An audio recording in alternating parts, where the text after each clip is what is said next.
Didn't like it. Uh-uh. Did not like it. Oh.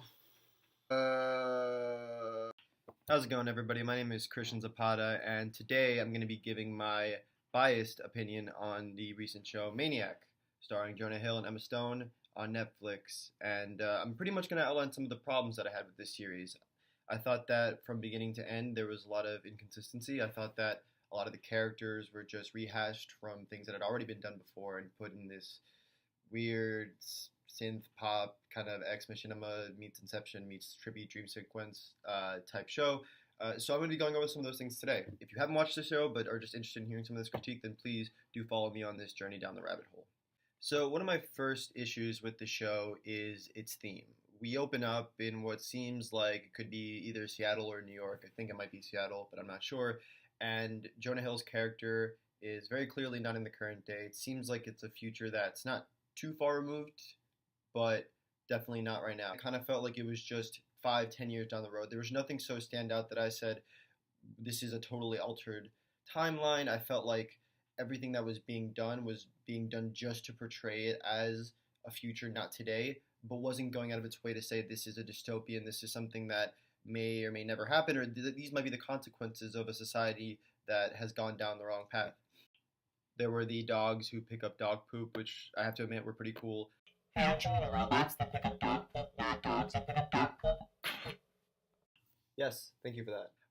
But again, they don't really serve a purpose other than to tell us that the time we're in isn't the time that's being shown in the show. The dream sequences in which Jonah Hill's character Owen and Emma Stone's character Annie are in, once they've entered the drug trial, those felt very redundant. I mean, it kind of just felt like they were being transported into another place in another time. There's nothing special about them. There's nothing particularly trippy except towards the end, a lot of the dreams would come to some sort of revelation, or we would see characters that were in the present timeline, in the dream timeline as well. And we assume that those are in order for the characters to come through their catharsis, to understand and come to touch with their feelings, which is what the drug is meant to do. But it doesn't really give us a feel of anything other than that. And then at random times it steps in and says, I want to be edgy now. I want to do something really interesting and trippy like. And to me, that just felt awkward. I felt like a lot of what they were trying to do had been seen more successfully in shows like Legion, where David Haller's character is a schizophrenic man with psychedelic psychic powers. There we go. Moving on to my next critique with the show is that it was just a really big tease, and from the start we get these ideas that the reality that we are seeing is not the one that is actually true.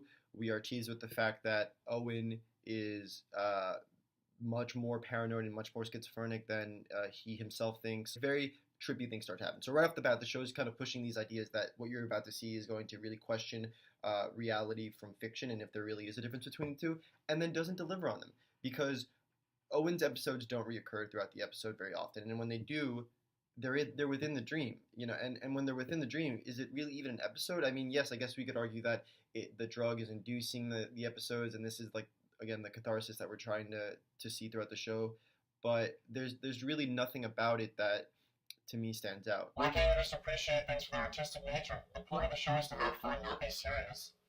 I actually did enjoy parts of the show. I'm just trying to offer a critique here that looks at some of the ways it could be improved. The only reason I'm left questioning whether Owen is actually crazy or not is because the show draws the line between this is when you're in a dream state and this is when you're in reality. And for that reason, I'm not interested.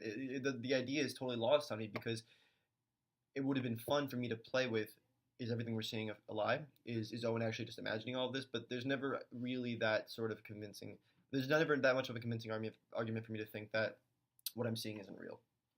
Both Annie and Owen are taken through, I believe, 3 different stages of dreams in which they're put in different settings. So we're in one setting, they're 1970s, 1980s traditional couple, and just like the very mundane things that go into their life.